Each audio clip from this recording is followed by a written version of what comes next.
Hello दोस्तों, good morning. मैं विपिन मिश्रा आपका दीक्षांत आईएएस के डिजिटल प्लेटफॉर्म पर बहुत बहुत स्वागत करता हूं। और मेरे प्यारे दोस्तों, मेरे प्यारे बच्चों, जैसा कि आप जान रहे होंगे, हम लोग यहाँ पर सामान्य हिंदी की विशेष रूप से बात कर रहे हैं, जो कि हमारी प्रारंभिक परीक्षा जिसकी निर्धारित तिथि आपकी 11 फरवरी है, उसके लिए जो है हम लोग यहाँ पर चर्चा कर रहे हैं। इस क्रम में हमने जो हिंदी है, हिंदी विषय को लेकर के उसके जो हमारे पाठ्यक्रम में टॉपिक निर्धारित किए गए हैं, उन पर हमने क्रमशः चर्चा कर ली है, जिसमें हमने विशेष रूप से चर्चा की पर्यायवाची की, विलोम की और वर्तनी और विशेषण विशेष की, साथ ही साथ और जो टॉपिक थे उनकी चर्चा की। इसी क्रम में हमने हमारी जो कल की क्लास थी, कल की क्लास में हमने वर्तनी शुद्धि पर बात की थी, और आज का जो हमारा टॉपिक रहेगा वर्तनी शुद्धि का ही एक आयाम है। वर्तनी शुद्धि एवं वाक्य शुद्धि, दो एक ही टॉपिक में दो आयाम है। तो आज हम लोग बात करेंगे वाक्य शुद्धि पर, ठीक है। तो उससे पहले एक संस्थागत स्तर पर आपके लिए एक सूचना है, वो आप यहां पर देख लीजिए। यहां पर संस्थान आपके लिए यहां पर विशेष रूप से यहां पर टेस्ट सीरीज का एक प्रोग्राम लाया है। ये यूपी पीसीएस प्री 2024 की जो परीक्षा है उसको ध्यान में रखते हुए ये प्रोग्राम लॉन्च किया गया है। ये प्रोग्राम आपका 17 दिसंबर से शाम को 4 बजे पीएम से स्टार्ट हो रहा है, और इसमें आपको ऑफलाइन ऑनलाइन दोनों मोड में अवेलेबल कराए जाएंगे, जो कि बाइलिंगुअल होंगे। साथ ही साथ इसमें टोटल 19 टेस्ट होंगे। इनमें टोटल 19 में जो सब सेक्शनल के हैं या मॉड्यूल वाइज देखें तो वो आपके 8 टेस्ट होंगे, जीएस के फुल टेस्ट होंगे, और एक बहुत बड़ा इश्यू रहता है विशेषकर यूपी पीसीएस में बच्चों के साथ में सीसैट का। तो सीसैट के भी यहां पर 5 टेस्ट होंगे, यानी टोटल मिलाकर के हमारे यहां पर 19 टेस्ट आपको यहां पर अवेलेबल कराए जाएंगे। जो आपका ये प्रोग्राम 17 से स्टार्ट हो रहा है, और इसके लिए रजिस्ट्रेशन ओपन है, आप लोग रजिस्ट्रेशन करा सकते हैं। इसके लिए अगर आपको और जो जानकारी की जरूरत है तो यहाँ पर जो नंबर दिए गए हुए हैं 7428092240, 9810386285, इन पर आप कांटेक्ट करके और डिटेल्स जान सकते हैं। अब हम इसी क्रम को आगे बढ़ाते हुए बात करते हैं। यहां पर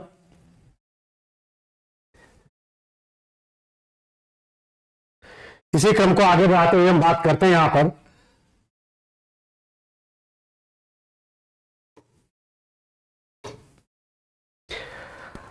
यहां पर जो हम वाक्य शुद्धि और वर्तनी शुद्धि की बात कर रहे थे उसी टॉपिक पर।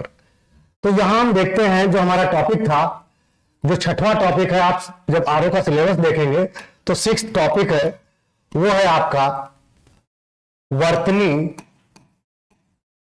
एवं वाक्य शुद्धि। ये आपका वहां पर टॉपिक निर्धारित किया गया है, वर्तनी एवं वाक्य शुद्धि। इसमें हमने वर्तनी शुद्धि पर काम कर लिया है। हमारी जो पिछली 2 क्लासेस हुई है वो वर्तनी शुद्धि पर हुई। जो आज की क्लास है वह हमारी वाक्य शुद्धि पर होगी, क्योंकि मैंने आपको बताया था, आप पिछली क्लासेस में जाइए, पिछले वीडियोस देखिए, आप वहां पर आपको पता चलेगा, देखने को मिलेगा कि जब हम भाषा की बात करते हैं तो भाषा में 2 स्तर पर संरचनात्मक स्थिति देखी जाती है। पहली जो होती है वो आपके शब्दगत स्तर पर या शब्दकोशीय स्तर पर, इसके अंतर्गत हम वर्तनी का प्रयोग करते हैं, और दूसरा इसमें रहता है वाक्यगत स्तर पर। वाक्यगत स्तर पर इसमें हम वाक्यों की बात करते हैं, क्योंकि मैंने आपको पिछली क्लास में बताया था कि वर्तनी के स्तर पर जब हम मूल शब्द से उपसर्ग लगा करके, प्रत्यय लगा करके, संधि के माध्यम से या समास के माध्यम से जब शब्द नए बनाते हैं तो उन नए शब्दों में कुछ उच्चारण के स्तर पर या प्रयोगगत स्तर पर अशुद्धियां बन जाती हैं, और वो अशुद्धियां आज के समय में हमारे उच्चारण से लेकर के लेखन तक प्रचलित है, या एक तरीके से सर्वमान्य के रूप में हम उन अशुद्धियों को भी बोलते चले आ रहे हैं और स्वीकार कर चुके हैं, जो कि गलत है। अब हम बात करते हैं जो वाक्य स्तर पर, तो वाक्य की जो संरचना होती है, वाक्य के जो मुख्य भाग होते हैं, वाक्य के मुख्य भाग वाक्य के जो मुख्य भाग हैं इसमें हम देखेंगे मूल रूप से तीन चीजें यहां पर बहुत आवश्यक होती हैं। वो होती है क्या क्या? कर्ता प्लस कर्म और प्लस क्रिया। ये मेन तीन चीजें होती हैं जो किसी वाक्य के लिए निर्धारक होती हैं, यानी नंबर 1, नंबर 2 और नंबर 3। यानी तीन चीजें ये क्या है? बहुत इंपॉर्टेंट है किसी भी वाक्य के लिए। कोई भी वाक्य अगर आप प्रयोग करेंगे तो वहां पर वाक्य में तीन चीजें आपको अवश्य रूप में मिलेंगी ही लगभग। जैसे राम आम खाता है। मैं अभी आपको बेसिक्स बता रहा हूं, उसके बाद आगे की चीजें आप समझेंगे, जानेंगे। राम आम खाता है, तो इसमें राम क्या है? राम हम देखेंगे, राम क्या है? कर्ता, यानी कर्ता होता है जो कार्य करने वाला या संज्ञा। फिर आम, आम क्या है यहां पर? कर्म, यानी जिसका फल प्रभाव कर्म पर, जिसका जो है क्रिया से डायरेक्ट संबंध हो। यानी क्या होगा? जब खाएगा तो आम क्या होगा? आम पर प्रभाव पड़ रहा है, तो इस वजह से आम कर्म है। और खाता ये क्या है? ये है क्रिया। और यहां पर है जो है ये सहायक क्रिया है। क्या है? सहायक क्रिया, सहायक क्रिया है। इसी के साथ में ही यहां पर बीच बीच में परसर्ग लग जाते हैं, जैसे ने, को, में, पर, ऊपर, के लिए, का, की, के। ये क्या है? ये सब परसर्ग हैं, ये वाक्यों में जुड़ते चले जाते हैं। इसी तरीके से यहां पर विशेषण भी लग जाते हैं, विशेषण भी लग जाते हैं आपके। जैसे हम लोगों ने जो विशेषण विशेष वाला सेक्शन किया था तो उस पर चर्चा भी की थी कि काला घोड़ा तेज दौड़ता है या घोड़ा काला है, तो उसमें क्या हुआ? कर्ता की या संज्ञा की उसने विशेषता बता दी। तो कहने का मतलब यह है यहां पर कुल मिला के जो वाक्य रहता है, वाक्य में कर्ता, कर्म और क्रिया ये प्रधान अवयव है या घटक है, और इसके साथ में विशेषण, परसर्ग, क्रियाएं और सहायक क्रियाएं आदि ये क्या है? उसके सजावटी या उसके उपयुक्तता के आधार पर प्रयोग किए गए यहां पर अवयव या घटक हैं या उनके पार्ट्स हैं। बात समझ में आ गई? अब होता क्या है, क्योंकि अगर जैसे मान लीजिए कोई भी मकान होता है, मकान अगर हमको टीन का सेट खड़ा करना हो तब हमारी गलती नहीं होगी, हम उठाएंगे टीन का सेट खड़ा कर देंगे। लेकिन गलती कब होती है? जब उसी मकान को आपको ईंटों के माध्यम से चुनना रहता है। यानी ईंटें आप क्रमशः लगाएंगे, उसमें हो सकता है कोई एक पहले लग गई, कोई गलत लग गई, किसी की साइज जो नहीं है सही, किसी की जो है दिशा गलत हो गई। तो कुल मिलाकर के जब संरचनागत स्तर पर ज्यादा वर्क होता है तो वहां पर अशुद्धियों की संभावना उतनी ज्यादा रहती है। तो इस वजह से वाक्यगत स्तर पर कई अशुद्धियां रहने की संभावना रहती है। आप समझ गए? इस वजह से हमको सतर्कता बरतने की इस सेक्शन में विशेष जरूरत है। इसी के साथ में आपको एक और बात बताता चलता हूं, वो यह है कि हमारा जो ये वाला सेक्शन है, इस वाले सेक्शन को अभी तो हमने सामान्य रूप में देखा, लेकिन अगर हम यहां पर अपनी परीक्षा की दृष्टि से चीजों को देखते हैं तो परीक्षा के स्तर पर यहां पर आपसे इस सेक्शन से भी 10 प्रश्न रहते हैं। 10 प्रश्न रहते हैं। इन 10 प्रश्नों में हो सकता है कभी 5 वर्तनी से हो जाए और 5 वाक्य शुद्धि से हो जाए, वाक्य शुद्धि से, या हो सकता है यहां पर कभी कभी वर्तनी को जो क्या कर देता है, कम कर देता है। अगर यहां पर ये 2 कर रहा है तो वाक्य शुद्धि से हो सकता है 8 प्रश्न हो जाए, कभी इसको 3 कर दे रहा है तो हो सकता है वाक्य शुद्धि से 7 हो जाए। कुल मिलाकर कहने का मतलब यह है कि ज्यादा संभावना रहती है वाक्य शुद्धि से प्रश्नों को बनाने की। और ये हमारे लिए यहां पर एक और जानकारी या इसकी रणनीति आयोग की है, वो समझने वाली है कि वाक्य शुद्धि वाले प्रश्नों को रिपीट बहुत कम करता है। जैसे आप लोगों के मन में ये बैठा हो कि कोई दिक्कत नहीं, मैं जितनी भी जो है मेरे पास जो कंटेंट है, मैं किसी प्रकाशन का नाम नहीं लूंगा कि भाई ये मैं किताब पढ़ रहा हूं, वो किताब पढ़ रहा हूं, जो भी मेरे पास कंटेंट है मैं उनको रट जाऊंगा। तो लेकिन दोस्तों, रटने से क्या होगा कि आप चीजों को तो रट लेंगे, लेकिन रटने से क्या हो रहा है, वहां पर जब नए वाक्य बनाता है तो वहां पर आपको असुविधा होती है, वहां पर आपको दिक्कतें आती हैं।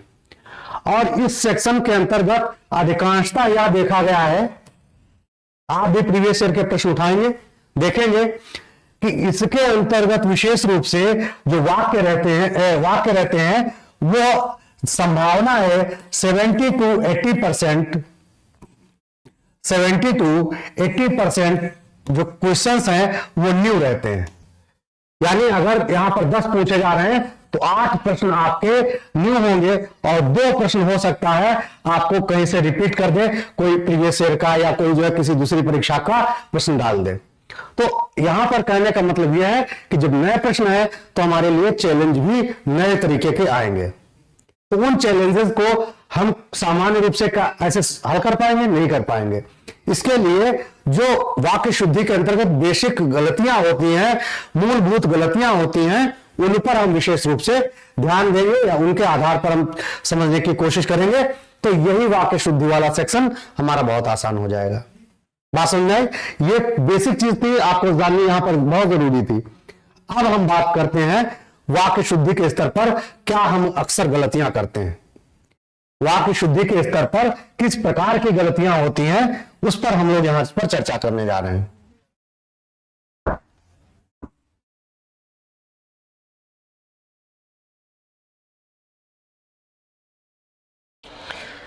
अब हम देखेंगे वाक्य शुद्धि के स्तर पर जो है देखा जाए तो कई तरीके की गलतियां होती हैं। हम लोग सामान्य रूप से या हम लोगों के मन में बैठा हुआ है कि वाक्य शुद्धि मतलब रटना, कि जो अशुद्ध है उसको जो है अशुद्ध रूप से उसका शुद्ध रूप क्या होगा इसको रट जाना है। लेकिन नहीं, यहां पर इसमें विशेष रूप से ध्यान रखना है कि गलतियों के स्तर या प्रकार कितने हैं। तो पहले हम क्रमशः चर्चा करेंगे गलतियों के प्रकारों पर कि कितने प्रकार की गलतियां हम वाक्य शुद्धि के स्तर पर करते हैं। फिर उन गलतियों का क्रमशः अध्ययन करते चलेंगे कि कौन सी गलती हमारी किस स्तर पर होती है और उसके लिए क्या जो है हमको ऐसे चीजें ध्यान रखनी है जो गलती ना हो या जो हमारी समझ को और जो है विकसित कर सके और बेहतर बना सके। अब यहां पर हम देखेंगे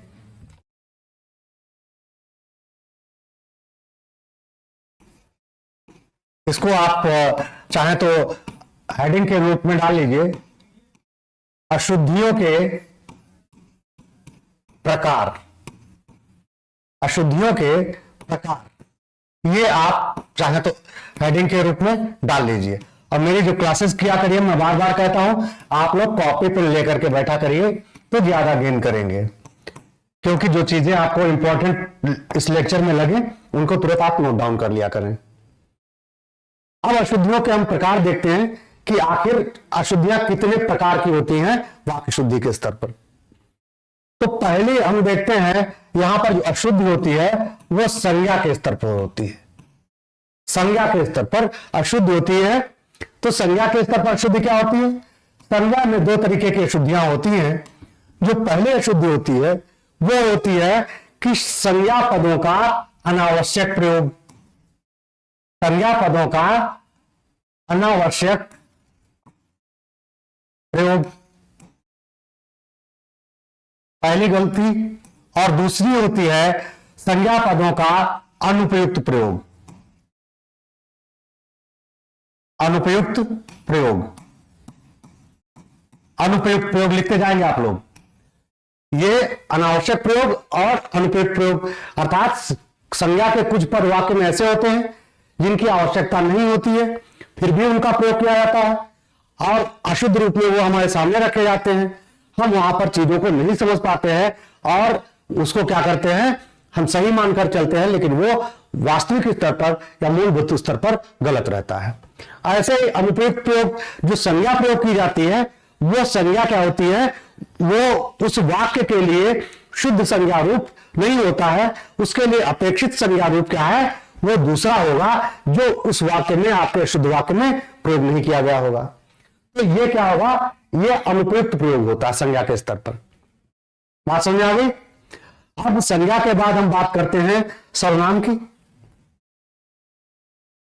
संज्ञा के बाद सर्वनाम की। सर्वनाम के स्तर पर भी इसी तरीके से हम प्रयोग देखते हैं कि कहीं कहीं सर्वनाम का जो विकृत रूप होता है, यानी सर्वनाम का जो विकृत रूप होता है वो हमारे सामने आता है। सर्वनाम आप जानते होंगे, जैसे मैंने आपके सर्वनाम के क्लासेस जो यहां पर आपको याद करिए, पिछली क्लास में विशेषण विशेष से पहले की जो हमारी क्लास हुई थी उसमें हमने संज्ञा से अव्यय तक आपको पढ़ाया था, पार्ट्स ऑफ स्पीच के रूप में बेसिक्स, चूंकि वो बेसिक थे हमारे, इसीलिए मैंने उस क्लास में आपको याद होगा कहा भी था आप लोगों से कि आप लोग इस क्लास को बेसिक रूप से समझ करके चलिए, ये हमारे आगे की आने वाली जो क्लासेस होंगी उनमें काम आएगा, विशेष रूप से वाक्य शुद्धि वाले में भी और विशेषण विशेष वाले में भी और वाक्य शुद्धि वाले में भी। तो हम यहां देखेंगे सर्वनाम के स्तर पर सर्वनाम के कुछ विकृत प्रयोग आज हमारी जुबान पर चढ़ चुके हैं, चल चुके हैं, जिनका हम आम भाषा में यहां तक कि लेखन के स्तर पर भी जो है पत्र पत्रिकाओं में या फिर जो है साहित्यिक पुस्तकों में या डिजिटल प्लेटफॉर्म्स आदि पर भी हम देखते हैं वो विकृत रूप हमारे सामने है या प्रयुक्त हो रहे हैं और हम उनका चूंकि शुद्ध रूप नहीं जानते हैं, इस वजह से वहां पर क्या होता है, हम विकृत रूप को ही सही मान करके धड़ल्ले से आगे बढ़ाते रहते हैं। तो सर्वनाम के स्तर पर भी अशुद्धियां होती हैं। सर्वनाम के बाद हम आगे बढ़ेंगे तो विशेषण के स्तर पर भी अशुद्धियां होती हैं। विशेषण के स्तर पर भी अशुद्धियां होती हैं। अब यहां पर विशेषण के स्तर की जब हम बात करेंगे तो किसी भी वाक्य में जो विशेषण होता है, विशेषण के स्तर पर मूल रूप से देखेंगे हम कई तरीके की गलतियां होती, जैसे एक तो या तो वहां पर उपयुक्त विशेषण नहीं प्रयोग किया गया है, जो विशेषण होना चाहिए वो नहीं प्रयोग किया गया है, या फिर विशेषण का जो रूप प्रयोग किया गया है वो विशेषण का रूप नहीं होना चाहिए। क्योंकि विशेषण क्या है, आपकी संज्ञा सर्वनाम आदि के आधार पर विशेषण परिवर्तित होते हैं। तो इस वजह से हो सकता है वहां पर जो विशेषण, जैसे अच्छा लड़का, अच्छी लड़की, ठीक, तो अच्छा विकारी विशेष, अच्छा क्या है, यहां पर विकारी विशेषण है। लड़का जब स्त्रीलिंग होगा तब वहां पर अच्छी हो जाएगा अच्छा का, और जब पुल्लिंग होगा तो अच्छा का अच्छा रूप ही रहेगा। ये मैं एक एग्जांपल दे रहा हूं, ऐसे बहुत से एग्जांपल्स हैं विशेषण में जिनके अंतर्गत हम समझ नहीं पाते हैं कि विशेषण का जो स्त्रीलिंग रूप सही किया गया है या पुल्लिंग रूप यहां पर प्रयोग किया गया है। ठीक, तो विशेषण के स्तर पर भी गलतियां होती हैं। अब हम बात करेंगे यहां पर क्रिया के स्तर पर। क्रिया के स्तर पर भी हम गलतियां होती हैं। क्रिया के स्तर पर जब गलतियों की बात करेंगे तो हम देखेंगे कि क्रिया के स्तर पर 4 प्रकार की गलतियां हम लोग अक्सर करते आते हैं। एक तो वही कि क्रिया जो प्रयोग किए जाते हैं, क्रियापद, क्रिया भी मैंने आपको बताया, खाना, जाना, पीना, उठना, बैठना, खेलना, कूदना, सोना, गाना, रोना, ये सब क्रियाएं हैं। क्रियाओं के स्तर पर ये 4 प्रकार के इसमें अशुद्धियां हम अक्सर जो है देखते हैं, या ओवरऑल अशुद्धियों को 4 भागों में बांट सकते हैं क्रिया के स्तर पर। पहला होता है कि अनावश्यक क्रियापदों का प्रयोग होता है। दूसरा, आवश्यक क्रियापद जो है वो क्या होता है, छूटे होते हैं। जो क्रियापद होना चाहिए वो क्रिया का पद वहां पर या क्रिया शब्द वहां पर प्रयोग नहीं किया गया है, तो आवश्यक क्रियापद कभी कभी हमको कुछ गलती वाक्यों में छूटे हुए रूप में भी मिलते हैं। तो उन पदों का भी हम यहां पर प्रयोग करेंगे या उनसे जुड़ी अशुद्धियां उनके बारे में जानेंगे। इसी तरीके से अनुपयुक्त प्रयोग भी क्रिया का मिलता है कि भाई जो भी संज्ञा है, संज्ञा के आधार पर क्रिया का यह रूप सही होना चाहिए, जबकि वाक्य में संज्ञा के आधार पर जो क्रिया रूप दिया है वह गलत है। बात समझ आ गई? क्योंकि जो क्रिया होती है वो हमारी सबसे ज्यादा प्रभावित होती है संज्ञा से, लिंग से, वचन से। लड़का जाता है, लड़के जाते हैं। लड़का जाता है, संज्ञा हमारी सिंगुलर, क्रिया हमारी सिंगुलर। लड़के जाते हैं, क्रिया संज्ञा हमारी प्लूरल, हमारी क्रिया संज्ञा प्लूरल हो गई और क्रिया भी प्लूरल हो गई। लड़के जाते हैं, जाते क्या कर दिया हमने, प्लूरल हो गया, ठीक है, और लड़के हो गया तो इस वजह से जाते। लड़का एक लड़का है, इस वजह से जाता है। तो बात समझ में आ रही होगी। इस तरीके से हम संज्ञा के स्तर पर जो है, सॉरी, क्रिया के स्तर पर देखते हैं। एक और इसी का एक प्रकार होता है जिसको बोलते हैं अनियमित प्रयोग क्रिया का। क्रियापद का अनियमित प्रयोग। तो इसको आप लिख लीजिए यहां पर, एक तो क्रियापद का अनावश्यक प्रयोग, अनावश्यक प्रयोग, दूसरा आवश्यक प्रयोग, यानी इसमें जो आवश्यक क्रियापद होगा वो छूटा रहेगा, और तीसरा अनुपयुक्त प्रयोग, यानी जो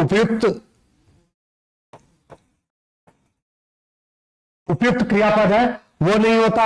और यहां पर जो चौथा है वो क्रियापद का अनियमित प्रयोग, अनियमित प्रयोग, यानी जहां पर क्रिया नियमित रूप से जो होनी चाहिए वो वहां पर नहीं है। ठीक है, तो ये तो हमने देखा क्रिया के स्तर पर अशुद्धियां। अब मैं इधर लिख दे रहा हूं, इधर आप लोग जो है देख लेंगे। क्रिया के बाद हम बात करते हैं, नंबरिंग कर देता हूं, 1 2 3 4, ये सब आप नोट डाउन कर लेंगे, इसी क्रम में हम लोग चलेंगे। अब हम नंबर 5 पर यहां पर बात कर रहे हैं, नंबर 5 की बात कर रहे हैं। नंबर 5 में हम देखेंगे यहां पर आपको कारक संबंधी अशुद्धियां, कारक संबंधी अशुद्धियां, कारक संबंधी अशुद्धियां भी हमारे वाक्यों में देखने को मिलती है। कारक क्या होते हैं? कारक आप जानते होंगे, कर्ता ने, कर्म को, कर्ण से, संप्रदान के लिए, अपादान ने, ठीक है, पर संबंध, काकी ने, नानी ने, इसी तरीके से अधिकरण, संबोधन आदि, जो ये 8 कारक होते हैं। इन कारकों को जो चिन्ह व्यक्त करते हैं उनको कारक चिन्ह या परसर्ग बोलते हैं, जैसे ने, में, पर, के लिए, ठीक है, का, की, के, ये क्या है? ये इनको परसर्ग बोलते हैं। जैसे राम ने रावण को मारा, राम का बेटा, राम की बेटी, राम के पापा, ठीक है, तो ये क्या है? के, ने, ये सब क्या है? और हम लोग जो अपनी दैनिक भाषा उसमें प्रयोग भी करते हैं। तो ये सब क्या है? ये सब आपके कारक चिन्ह है। क्या कहें? कारक चिन्ह है आपके, कारक चिन्ह।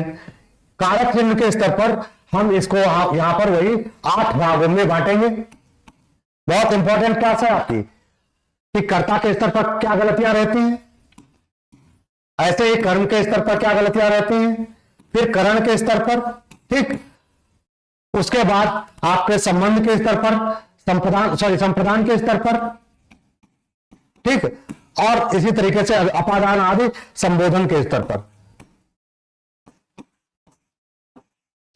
इन 8 प्रकारों में, ये 8 है टोटल, मैं सभी नहीं लिख रहा हूं यहां पर, बस आपको जो है एक समझ के रूप में कि हम लोग जो इस टॉपिक को पढ़ने का क्रम होगा वो क्या रहेगा, या उनमें क्या क्या चीजें विशेष रूप से हमको जो है फोकस करनी चाहिए। तो इन स्तरों पर हम देखेंगे कुछ अशुद्धियां रहती हैं, उनको हमको यहां पर शुद्ध रूप में प्रयोग करना है। बात समझ में आ गई होगी आप लोगों को यहां पर। और अब अगर हम आगे बढ़ेंगे तो और हम देखेंगे कारक के बाद हमारा जो अगला पॉइंट आता है, इसको 6वां पॉइंट के रूप में हम काउंट कर सकते हैं, वो होता है लिंग के स्तर पर गलतियां, लिंग के स्तर पर गलतियां। तो लिंग के स्तर पर क्या गलतियां रहती हैं? लिंग के स्तर पर भी क्या होता है कि बहुत से ऐसे शब्द हैं जो हम प्रयोग करते आ रहे हैं पुल्लिंग रूप में, ठीक, और वो जो है मूलतः स्त्रीलिंग शब्द होते हैं। और ऐसे शब्दों को लेकर के क्या होता है कि हमारे वाक्य जो है जो प्रयोग कर रहे हैं वो गलत रूप में प्रयोग होते जाते हैं, और हम उस पर ध्यान भी नहीं देते हैं, क्योंकि हमने उसी चीज को बचपन से सीखा है, पुस्तकों के माध्यम से हमने सीखा है, पत्र पत्रिकाओं के माध्यम से सीखा है। और चूंकि जो पत्र पत्रिकाएं हैं या पुस्तकें हैं उनमें भी ये असावधानी रहती है, क्योंकि हम जितनी भी चीजें पढ़ रहे हैं यहां पर ये हम एग्जाम की दृष्टि से ही पढ़ते हैं। जब आप साहित्य की दृष्टि से पढ़ेंगे, किसी साहित्यकार की भाषा पढ़ेंगे, तब आपको लगेगा कि नहीं साहब, वास्तविक रूप से भाषा की स्थिति या उसका सही रूप क्या है जब आप साहित्य की भाषा पढ़ेंगे। आप एक अच्छे साहित्य के नॉवेल के जो है आप नॉवेलिस्ट की एक लैंग्वेज पढ़िए। जैसे क्या होता है कि इंग्लिश हम लोग प्रयोग करते हैं, इंग्लिश हम लोग यहां पर कॉमन इंग्लिश प्रयोग करते हैं अपने जीएस के लिए, लेकिन यही इंग्लिश जब आप किसी इंग्लिश राइटर के कोई नॉवेल उठाइए, वो पढ़िए, तो वहां पर क्या होगा, आपकी भाषा जो है वो बहुत समृद्ध हो जाएगी, बहुत इंग्लिश हो जाएगी, क्योंकि वहां पर क्या है कि वहां पर जो है जो भी चीजें हैं वो एकदम सटीक रूप में, शुद्ध रूप में आपको मिल जाएंगी या आपके सामने प्रस्तुत होंगी। तो इस वजह से लिंग के स्तर पर भी गलतियां होती हैं। जैसे एक मैं एग्जांपल देकर के यहां पर आपको बताता चलता हूं कि सामान्य रूप से जब हम बात करेंगे, उत्तर प्रदेश की ही बात करते हैं हम, उत्तर प्रदेश में जैसे हम पश्चिम उत्तर प्रदेश के, मध्य उत्तर प्रदेश और पूर्वी उत्तर प्रदेश की तरफ बढ़ेंगे तो इस क्रम में बढ़ने पर हम देखेंगे कि जो दही शब्द है उसका लिंगगत स्तर पर प्रयोग बदलता जाता है, जबकि शुद्ध रूप नहीं है, लेकिन विकृत रूप में उसको स्थानीयता के आधार पर, स्थानीय भाषा और उच्चारण के आधार पर उसका प्रयोग बदलता जाता है। जैसे हम बात करेंगे जब पश्चिमी उत्तर प्रदेश की, तो यहां पर दही को आम लोग, जो गांवों में भी लोग रहते हैं, जो शैक्षिक स्तर पर, व्याकरणिक स्तर पर जिनके पास जानकारियां नहीं है, फिर भी चूंकि भाषा में स्थानीयता का प्रभाव बना रहता है, इस वजह से यहां पर दही को हमेशा खट्टा बताते हैं, दही खट्टा है। लेकिन जैसे आप मध्य उत्तर प्रदेश से पूर्वी उत्तर प्रदेश की तरफ बढ़ेंगे तो दही को वो स्त्रीलिंग में प्रयोग करते हैं और दही खट्टी है बोलते हैं। आप बिहार में चले जाइए, आपके साथ में मित्र आपके जो भी होंगे, अगर कोई बिहार से जुड़ा है तो आप उनसे बात करिए, वो हमेशा आपको यही बताइए कि दही खट्टी है। आप उनको ये मत बताइए, तो उनसे बस ऐसे ही बात करिए, सामान्य रूप से पूछिए, तो अक्सर ये लोग यही बताएंगे जो भी पूर्वांचल से जुड़े हुए हैं या फिर आगे बिहार और बंगाल से जुड़े हुए हैं, तो वो लोग दही को स्त्रीलिंग में ही प्रयोग करते हैं। तो लिंग के स्तर पर केवल दही नहीं, ऐसे बहुत से जो है शब्द हैं जो लिंग के स्तर पर भी कई रूपों में प्रयोग किए जाते हैं। फिर लिंग निर्धारण के रूप में हम आपको यहां पर बताएंगे। फिर लिंग को लेकर के जो है यहां पर कौन से रूप ऐसे होते हैं जो हमेशा स्त्रीलिंग में ही होते हैं, और कौन से रूप होते हैं जो स्त्रीलिंग में अपवाद हैं, कि वो उनका प्रयोग तो स्त्रीलिंग रूप में हुआ है लेकिन वो एक्सेप्शंस रहते हैं। जैसे दही खट्टी है लेकिन खट्टी नहीं है, दही खट्टा है, ये एक्सेप्शन है। ठीक है, मैं फिर जो इन सब क्लासेस में डिटेल से आपको बताऊंगा। इसी तरीके से जब हम आगे बढ़ेंगे तो अगला हमारा जो डायमेंशन रहेगा, 7वां पॉइंट, वो रहेगा वचन के स्तर पर। वचन के स्तर पर भी अशुद्धियां होती हैं। वचन के स्तर पर अशुद्धियां जैसे इस रूप में होती हैं कि वचन में होता क्या है कि हम वचन शब्द जो वचन प्रयोग करते हैं सामान्य रूप से, उसमें वचन के स्तर पर कभी कभी एक वचन शब्दों का प्रयोग हम बहुवचन के रूप में करते हैं और कभी कभी बहुवचन शब्दों का एक वचन के रूप में प्रयोग करते हैं। और कुछ एक शब्द ऐसे होते हैं, उनको मैं आपको जो क्लासेस जब डीप से हम लोग चलेंगे तो उसमें चर्चा भी कर लेंगे, उसको मैं लिखाऊंगा आपको विस्तृत रूप से, कि वचन कुछ शब्द ऐसे होते हैं जो हमेशा एक वचन में ही रहते हैं, सिंगुलर फॉर्म में ही रहेंगे। जैसे अगर आप देखेंगे जनता, जनता, पीपल, वी द पीपल है, हम भारत के लोग, तो जो यहां पर जो जनता है, लोग नहीं जनता शब्द का ध्यान रखिएगा।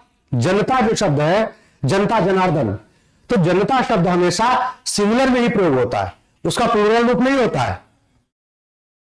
जनता आती है, ठीक, तो वहां पर आती है क्या मतलब, जनता क्या है, आती है, जनता आते हैं नहीं हो गया भाई, जनता क्या हो गया, बहुत से लोग हो गए वही जनता है, लेकिन वहां पर प्रयोग उसका सिंगुलर में ही होगा। ऐसे ही कुछ शब्द ऐसे होते हैं जिनका प्लूरल में ही हमेशा प्रयोग होता है।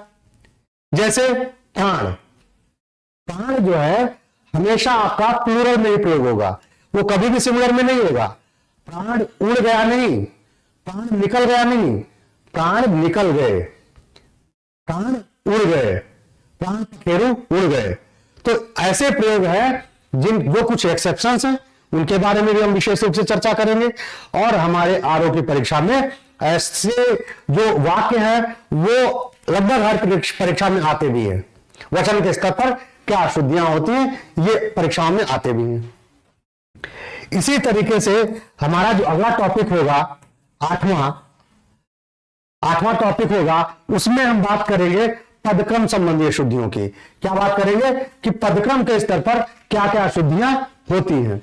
तो पदक्रम के स्तर पर जो अशुद्धियां होती हैं उनके बारे में हम यहां पर बताएंगे कि पदक्रम के स्तर पर पदक्रम के स्तर पर अशुद्धियां, अभी हमने बताया था, आप स्टार्टिंग में याद करिए, कोई भी वाक्य होता है तो उसमें तीन जो इसके एक तरीके से पद होते हैं वो अपेक्षित होते हैं।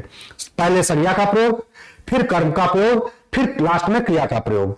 ऐसा नहीं होता कि क्रिया हम पहले ले आए, जाता है राम, ये नहीं होता है। राम जाता है, आम राम खाता है, ऐसा प्रयोग नहीं होगा, गलत प्रयोग होगा। राम यानी संज्ञा पद, फिर कर्म आम, फिर खाता है क्रिया, यानी इसका एक निश्चित फॉर्म है।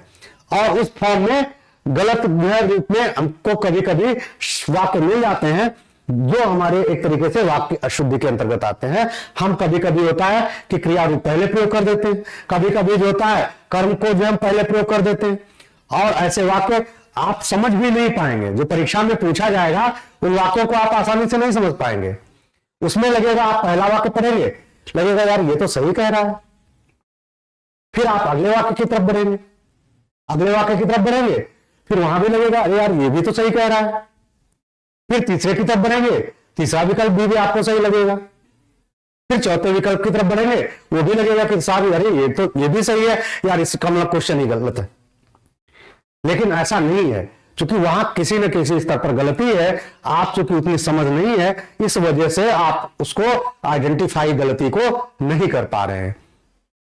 आप देखते होंगे जैसे परीक्षा देकर के बच्चे निकलते हैं, परीक्षा देकर निकलने के बाद जिन बच्चों की तैयारी बहुत ज्यादा, उनका एग्जाम से संपर्क नहीं है, या सामान्य रूप से उन्होंने फॉर्म डाल दिया, वो लोग निकलने के बाद अरे पेपर तो बहुत आसान था, 150 में बस 145 मार दिए, वो तो 2-3 क्वेश्चन थोड़ा सा मैंने छोड़ दिए, वरना तो पेपर बहुत आसान था। ये उन लोगों की बात है जो लोग पेपर की तैयारी बहुत नहीं करते, जिनके पास जानकारी का अभाव है। जो लोग प्रॉपर स्ट्रीम में हैं, तैयारी कर रहे हैं, उन लोगों से जब बात करेंगे तो वो लोग कहेंगे यार भाई 125 के ऊपर पहुंचने में हालत खराब हो गई। तो 125 के ऊपर उनको पहुंचने में हालत इसलिए खराब हो गई क्योंकि वो जानते हैं कहां पर अशुद्धियां हो रही हैं, कहां पर इसमें जो है कौन सी चीज टफ है, इस वजह से उनको प्रॉब्लम आ रही है। और जिसको नहीं आ रहा है फिर उसके लिए तो वही बात है, सब बहती गंगा है।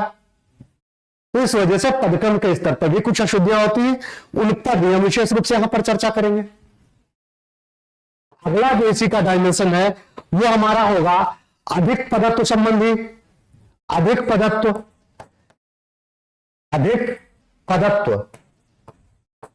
संबंधी अशुद्धियां। अब अधिक पदत्व में क्या होता है, कुछ एक पद ऐसे प्रयोग किए जाते हैं जिनकी वहां पर आवश्यकता नहीं होती है, वो अधिक होते हैं, उनके बिना भी काम चल सकता है, ठीक, लेकिन उनका जो है वहां पर प्रयोग किया जाता है। उनके बारे में हम जानेंगे कि ऐसे कौन कौन से प्रयोग हैं जिनमें उस पद की आवश्यकता नहीं। जैसे एक शब्द में बता रहा हूं आपको, गुप्त रहस्य। तो गुप्त रहस्य में क्या है, गुप्त रहस्य जो पद है वो क्या है, क्योंकि रहस्य जो होता है, रहस्य शब्द खुद में एक तरीके से गुप्त चीजें हैं। तो यहां पर जो गुप्त पद है, गुप्त पद की आवश्यकता नहीं है, क्योंकि रहस्य खुद में क्या है, एक गूढ़ चीज है, छिपी हुई चीज है, तो यहां पर गुप्त की आवश्यकता नहीं है। तो इस वजह से ये क्या होगा, यहां पर अधिक पदत्व है, यानी इस पद की आवश्यकता नहीं थी। इसी तरीके से शब्द ज्ञान संबंधी कुछ अशुद्धियां रहती हैं कि शब्द के स्तर पर हम क्या क्या अशुद्धियां करते हैं।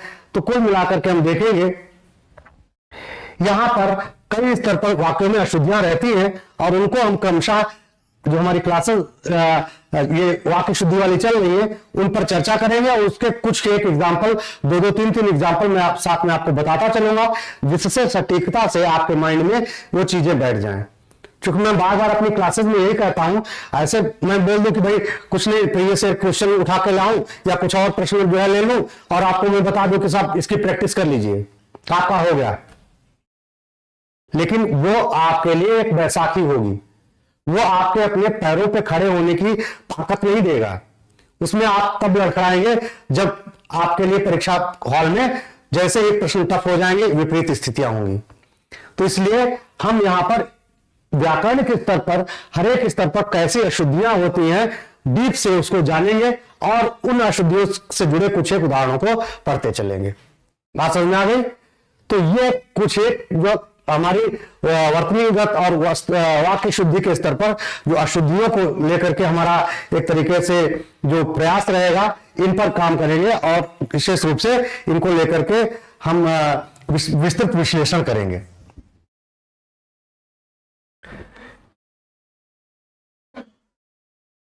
तो अब चूंकि क्लास ये 1 घंटे की आज है, इस वजह से अब इसके हम अगले सेगमेंट की तरफ बढ़ते हैं। अगला सेगमेंट जो होगा वो हमारा यहां पर होगा, जैसा कि आप जान रहे होंगे कि प्रीवियस ईयर के कुछ प्रश्नों को लेते हैं हम लोग और उन प्रश्नों को लेकर के हम लोग चर्चा करते हैं। तो यहां पर कुछ एक प्रश्न हम लेंगे, उन प्रश्नों के आधार पर हम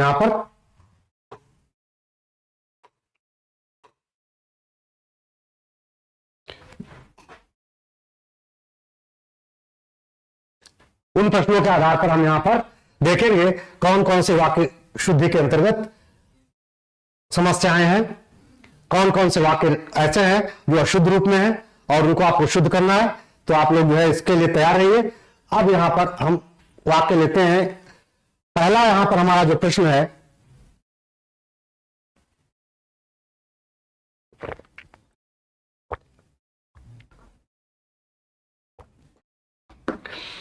हमारी जो अगली क्लास होगी अब उन पर विशेष रूप से संज्ञा के स्तर पर क्या गलतियां हैं, सर्वनाम के स्तर पर क्या गलतियां हैं, उन पर विस्तृत रूप से हम लोग चर्चा करेंगे। तो हम देखेंगे वाक्य शुद्धि के स्तर पर यहां पर कुछ एक प्रीवियस ईयर के प्रश्न है, ये समीक्षा अधिकारी के ही।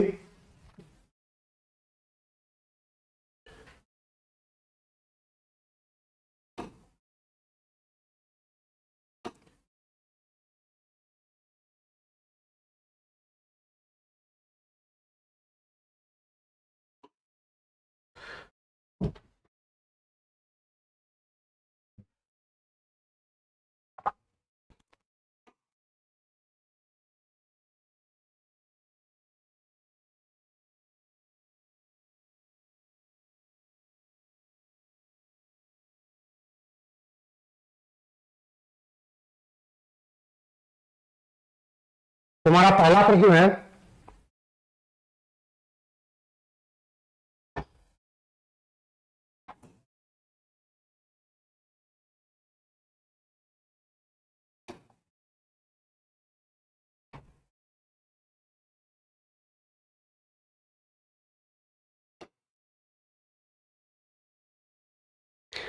पहला प्रश्न है हमारा यहां पर प्रश्न संख्या 1 में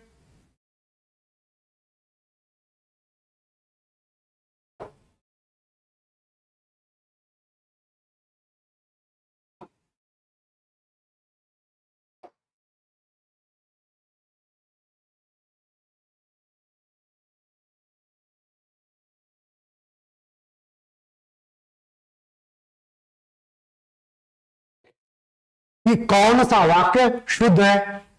यहां पर हमारा जो पहला देखेंगे विकल्प है वो क्या है, दही खट्टी है।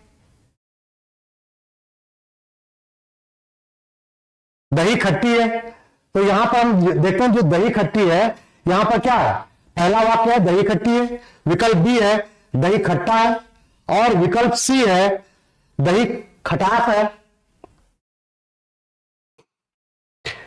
और डी है दही खटाई है। तो यहां पर इसका सही रूप क्या होगा, इसका सही रूप क्या होगा, यहां पर आप के सामने यहां पर देखिए विकल्प है, नियम देखते हैं। विकल्प ए दही खट्टी है या दही खट्टा है। हमने दो विकल्पों को, विकल्प सी और डी, दो विकल्पों को हमने क्या किया, यहां पर हटा दिया। दो विकल्पों को हमने यहां पर हटा दिया, तो हमारे ये दो विकल्प हैं, ये क्या है, दही खट्टी है और दही खट्टा है। ये जो एक हमारी टेक्निक होती है प्रश्नों को सॉल्व करने की 50-50, तो 50-50 के अंतर्गत इन दो विकल्पों को तो हमने एलिमिनेट कर दिया कि साहब दही खटास है और दही खटाई है, ये विकल्प नहीं होगा। अब इसमें से दो विकल्प जो ऐसे बचे हैं जिन पर हमको जिनको लेकर के हमको विशेष रूप से ध्यान देना है कि इसका सही रूप कौन सा होगा। अगर यहां हम देखेंगे तो इसका सही आंसर क्या होगा, दही खट्टा है। अब ये हमने तो जान लिया, या आपने भी अगर इसमें क्या होगा आपने पढ़ा होगा चीजों को, आपने तुरंत पढ़ने के बाद चीजों को रख लिया होगा कि दही साहब खट्टा है, ये दिया हुआ था जो है हरदेव बारी में या पीएन पांडे में या जिस भी बुक से पढ़ रहे हैं आप। तो यहां पर दही खट्टा हमने पढ़ लिया, लेकिन दही खट्टा है इसमें अशुद्धि कैसी है वो नहीं जानते हैं। अभी हमने चर्चा की थी, जब हम बात करेंगे यहां पर लिंग के स्तर पर, लिंग के स्तर पर जब बात करेंगे तो यहां पर जो दही शब्द होता है वो हमेशा किसमें होता है, पुल्लिंग में होता है। दही शब्द हमेशा पुल्लिंग में होता है, दही शब्द स्त्रीलिंग में नहीं होता है। इस वजह से दही के साथ में जो यहां पर क्रिया जो है वो खट्टी है नहीं है, चूंकि पुल्लिंग है तो क्रिया भी कैसी होगी, पुल्लिंग होगी। दही पुल्लिंग, क्रिया खट्टा है। बात समझ में आ गई। चूंकि जब पुल्लिंग शब्द है तो वहां पर क्रिया भी पुल्लिंग होगी, अगर स्त्रीलिंग है तो स्त्रीलिंग क्रिया होगी। जैसे सीता जाती है, राम जाता है, तो वैसे ही दही चूंकि पुल्लिंग शब्द है इस वजह से दही खट्टा है। क्लियर हो गया। अब हम बढ़ेंगे अगले प्रश्न की तरफ। अगला प्रश्न यहां पर कहता है,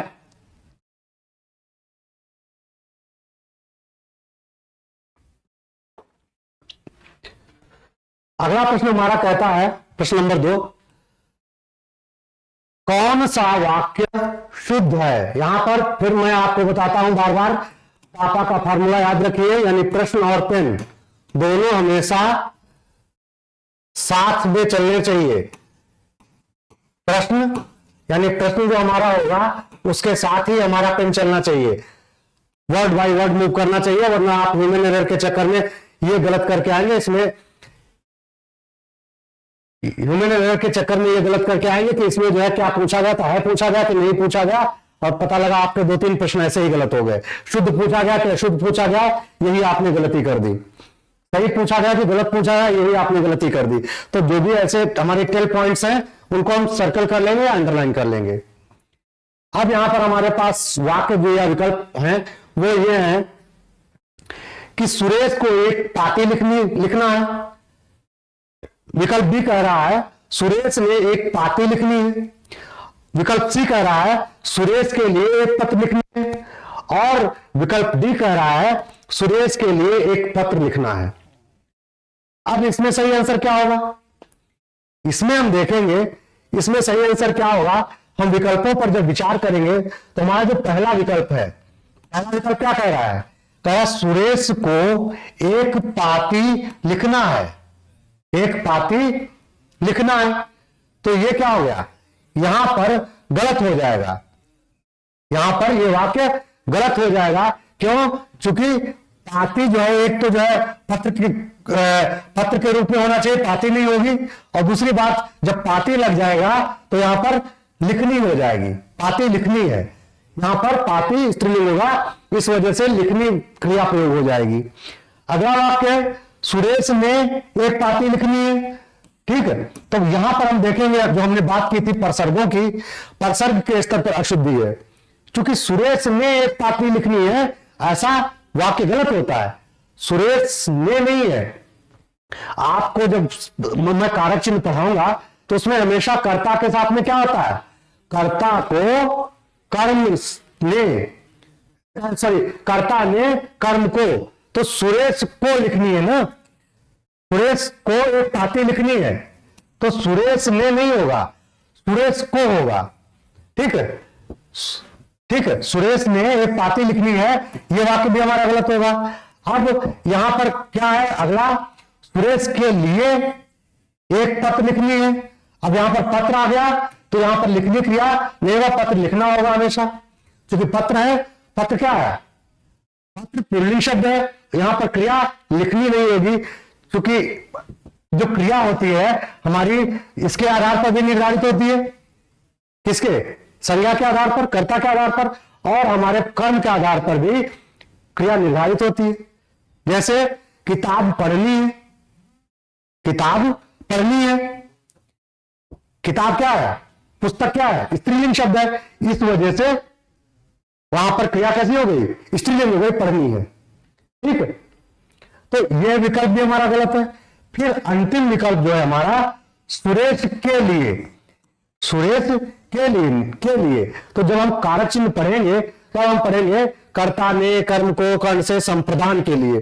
क्योंकि यह संप्रदान से जुड़ा हुआ वाक्य है, इस वजह से यहां पर को और ये नहीं होगा, सुरेश के लिए एक पत्र लिखना है।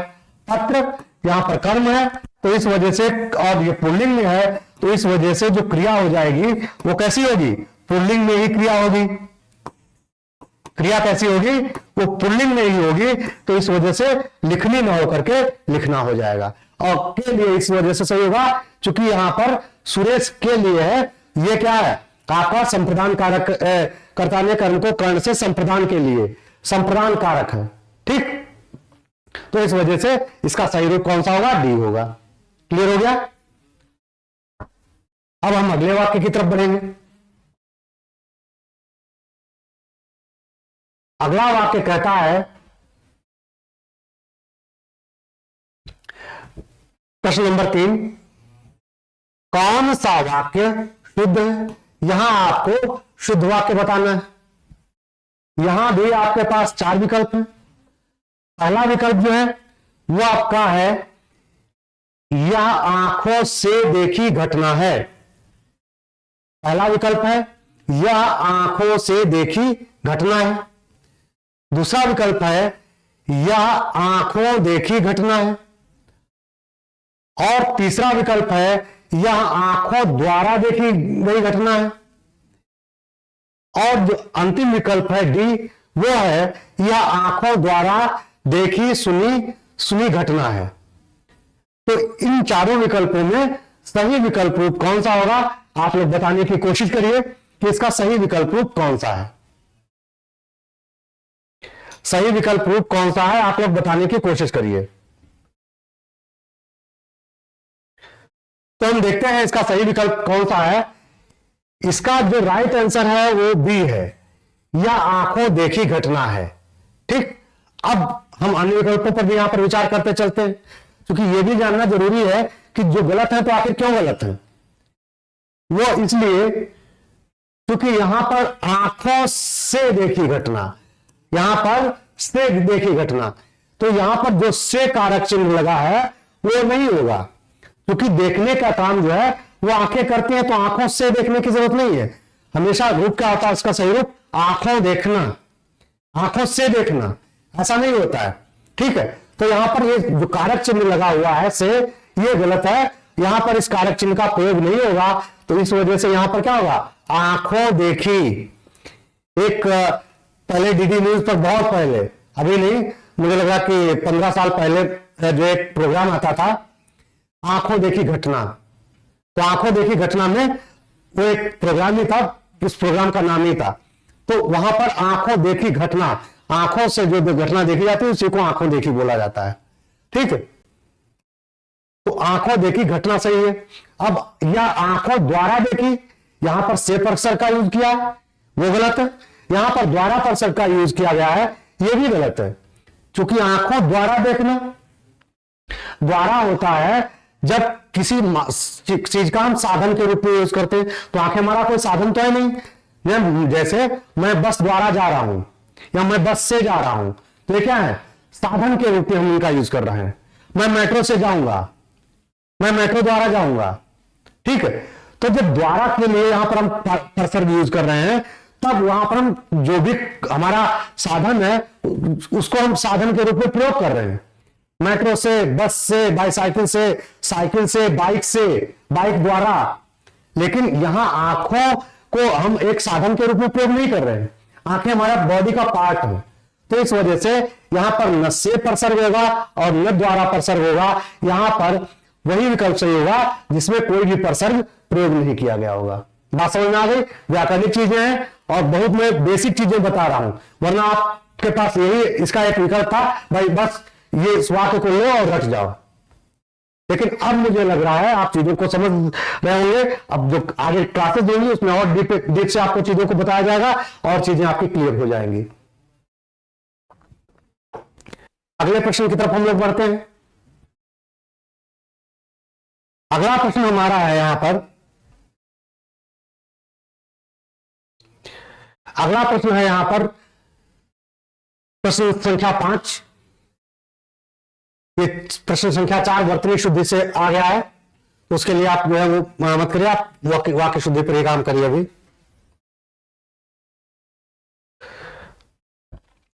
प्रश्न संख्या 5 कह रहा है आपका, कौन सा वाक्य शुद्ध है, कौन सा वाक्य शुद्ध है। इसमें भी आपको शुद्ध वाक्य बताना है। यहां पर आपके पास विकल्प है। विकल्प ए, आइंस्टीन के पास विलक्षण बुद्धि थी। विकल्प बी, आइंस्टीन के पास विचित्र बुद्धि थी। विकल्प सी, आइंस्टीन के पास अलौकिक बुद्धि थी। और विकल्प डी, आइंस्टीन के पास दैवीय बुद्धि थी। तो इनमें से कौन सा वाक्य अशुद्ध है, कौन सा वाक्य गलत है, ये आपको यहां पर बताना है कि कौन सा वाक्य यहां पर गलत है। आपके पास समय जो है 10 सेकंड का है, आप लोग बताने की कोशिश करिए कौन सा वाक्य ये यहां पर गलत है, सॉरी सही है। यहां पर आपको सही वाक्य बताना है। 3 वाक्य इसमें गलत दिए हैं और 1 वाक्य सही है। सही वाक्य कौन सा है ये आपको यहां पर बताना है। जल्दी जल्दी आप लोग बताने की कोशिश करिए।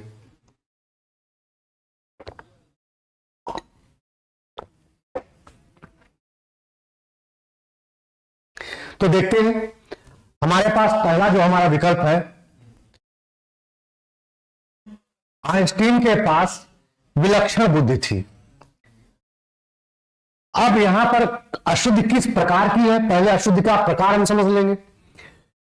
यहां पर अशुद्धि जो है, इसमें क्या अशुद्धि है, इसमें यहां पर जो बुद्धि के बारे में बताया गया है, विलक्षण बुद्धि, विचित्र बुद्धि, अलौकिक बुद्धि या दैवीय बुद्धि, यानी कहने का मतलब यह है इन चारों वाक्यों में विशेषण के स्तर पर अशुद्धि है। विशेषण के स्तर पर अशुद्धि है। विशेषण के स्तर पर मैंने आपको बताया था कि अशुद्धियां कई स्तर पर होती हैं। या तो वहां पर जो विशेषण प्रयोग किया गया है वो उस शब्द के लिए, उस संज्ञा के लिए उपयुक्त विशेषण नहीं है, या वो विशेषण अनावश्यक है, या विकृत रूप में है, या गलत रूप में है। ठीक है, तो हम देखेंगे बुद्धि के साथ हमेशा जो वो विशेषण आता है वो विलक्षण होता है। बुद्धि के साथ जो विशेषण आता है वो विलक्षण होता है, क्योंकि ऐसी बुद्धि जो एक तरीके से विलक्षण बुद्धि है। तो यहां पर विलक्षण जो है ये बुद्धि के साथ सही विशेषण प्रयोग किया गया है। जबकि विचित्र बुद्धि, विचित्र क्या होती है, बुद्धि कोई विचित्र होती है। बुद्धि की अगर कहा जाए तो बुद्धि की कोई विशेषता विचित्रता होती है, विचित्र बुद्धि नहीं होती है। क्योंकि विचित्र मतलब खुद होगा कि जो चीजें असमंजस वाली हो, क्लियर ना हो, क्लियरिटी ना हो, तो बुद्धि में तो ऐसा नहीं होता। बुद्धि विचित्र नहीं होती। अलौकिक बुद्धि, तो अलौकिक बुद्धि नहीं होती है, अलौकिक ज्ञान होता है। बुद्धि और ज्ञान में फर्क है। बुद्धि और ज्ञान में फर्क होता है। अलौकिक ज्ञान होता है, न कि अलौकिक बुद्धि। दैवीय बुद्धि, बुद्धि भी दैवीय नहीं होती है। बुद्धि हमारी क्या होती है, वो दैवीय नहीं होती है, दैवीय ज्ञान होता है, दैवीय शक्ति होती है। लेकिन बुद्धि दैवीय नहीं होती है। जब आप एथिक्स वाला पेपर मेंस में करते होंगे पीसीएस के लिए या यूपीएससी के लिए, तो उसमें क्या होता है, उसमें आपको यह ज्ञान और विवेक में अंतर बताया गया है कि ज्ञान क्या है और विवेक क्या है। ठीक, तो यही वही चीज यहां पर है। तो उसमें बताया गया है कि जो ज्ञान है वो हमारे कई सोर्सेज हैं और दैवीय स्तर पर भी कुछ चीजें हमको ज्ञान के रूप में प्राप्त होती हैं। ठीक है, और जो हमारा विवेक है वो क्या है और बुद्धि क्या है, इन सब में आपके एथिक्स के पेपर में डिटेल से चीजों को अलग अलग करके समझाया गया है। तो यहां पर हमारे लिए जो सही आंसर होगा वो होगा आइंस्टीन के पास विलक्षण बुद्धि थी। यह इसका सही आंसर होगा, क्योंकि बुद्धि विचित्र नहीं होती है, बुद्धि अलौकिक नहीं होती है और दैवीय नहीं होती है। तो इस वजह से इसका सही विशेषण बुद्धि के लिए विलक्षण होगा, न कि इसके साथ में विचित्र, अलौकिक या दैवीय होगा। बात समझ में आ रही होगी आप लोगों को। आगे की तरफ हम लोग बढ़ेंगे। हमारा अंतिम वाक्य,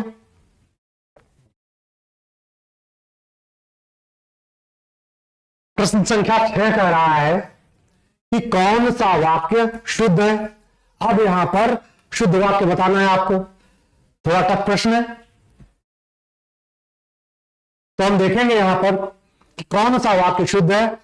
तो यहां पर हम देखेंगे पहला जो हमारा विकल्प है वो कह रहा है शरतकालीन दिनों में चंद्रमा की शोभा देखने योग्य होती है।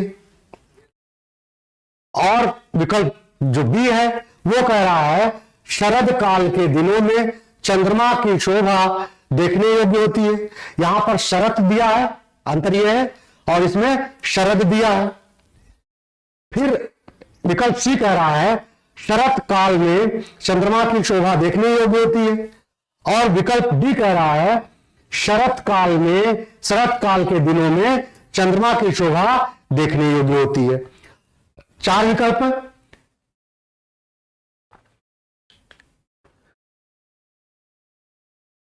तो यहां पर हमारे पास जो है यहां पर देखेंगे 4 विकल्प हैं। 4 विकल्पों में सही विकल्प कौन सा है, आप लोग आंसर करिए। यहां पर मैं आपको साथ में बताता चलता हूं, वो ये पहले आप इसमें आइडेंटिफाई करिए ये कि इसमें जो गलती है या अशुद्धि है वो किस स्तर की है। तो हम देखेंगे यहां पर जो 2 स्तर पर गलती एक ही वाक्य में दी गई है। एक तो वर्तनी स्तर पर भी अशुद्धि है, इसमें कंबाइंड क्वेश्चन बना दिया गया है। और दूसरा है हम देखेंगे कि यहां पर जो मैंने बताया था अधिक पदत्व का प्रयोग, यहां पर अधिक पदत्व का प्रयोग किया गया है।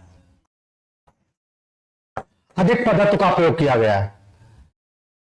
अब कैसे किया गया है पहले हम देखते हैं। इसका सही विकल्प कौन सा है। इसका सही विकल्प सी है, शरत काल में चंद्रमा की शोभा देखने योग्य होती है, ये इसका सही विकल्प है। अब जो विकल्प गलत है वो आखिर क्यों गलत है उन पर भी हम लोग थोड़ा चर्चा कर लेते हैं संक्षेप में। हमारा ये जो विकल्प है कह रहा है शरत काल के दिनों में, काल और दिन, यहां पर क्या हो गया, काल शब्द प्रयोग किया गया और उसके साथ में ही इन्होंने दिन लगा दिया। तो दोनों टाइम डिनोटिंग वर्ड है, काल और दिन दोनों टाइम डिनोटिंग वर्ड है। भाई काल एक लंबा पीरियड हुआ और दिन इसका एक शॉर्ट फॉर्म हुआ, तो ये टाइम डिनोटिंग वर्ड दोनों है। तो यानी अधिक पदत्व का प्रयोग किया गया है और साथ ही साथ यहां पर शरत प्रयोग किया गया है। तो इस वजह से चूंकि यहां पर अधिक पदत्व है, इस वजह से पहला वाक्य अपना गलत होगा। दूसरा वाक्य जो हम देखेंगे तो यहां पर वर्तनीगत स्तर पर तो शुद्ध है, अशुद्ध है। यहां पर वर्तनीगत स्तर पर इन्होंने शरद दे दिया है, तो ये शरद नहीं होता, हमेशा शरत होता, शरद चंद आप देखेंगे वर्तनी के स्तर पर भी आता है। तो शरद नहीं होता, शरत होता है उसमें। फिर यहां पर वही वाक्य के जो अधिक पदत्व आ गया, काल और दिन दोनों शब्द प्रयोग कर दिया है, इस वजह से ये वाक्य गलत है। अंतिम वाक्य है यहां पर वर्तनी के स्तर पर तो इन्होंने कह दिया सही, शरत तो बता दिया वर्तनी के स्तर पर, लेकिन अंतिम वाक्य में भी काल और दिन दोनों शब्दों का प्रयोग कर लिया गया है। ये टाइम डिनोटिंग वर्ड दोनों में, एक स्मॉल यूनिट है एक बिग लार्ज यूनिट है। तो यहां पर क्या है, यह वाक्य भी अपना अशुद्ध होगा। फिर शुद्ध वाक्य क्या होगा, सी होगा। क्यों होगा, क्योंकि यहां पर शरत शब्द का यूज किया गया है और शरत वर्तनीगत स्तर पर शुद्ध रूप है और काल ही यहां पर प्रयोग किया गया। यहां दिन को हटा दिया गया है, क्योंकि काल रहेगा तो शरत काल रहेगा, शरत का समय, सर्दियों का समय, शरत काल, चंद्रमा की शोभा देखने योग्य, शरत काल में चंद्रमा की शोभा देखने योग्य।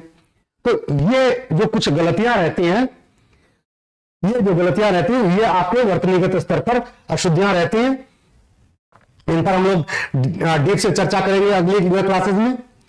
इसके साथ साथ मैं आपको एक और सूचना यहां पर साथ में ही देता चलता हूं, यहां पर एक संभव के रूप में, आप संभव बैच के रूप में आपके हाइब्रिड क्लासेस ऑर्गेनाइज कराई जा रही हैं, जो आपके दोनों मोड में है।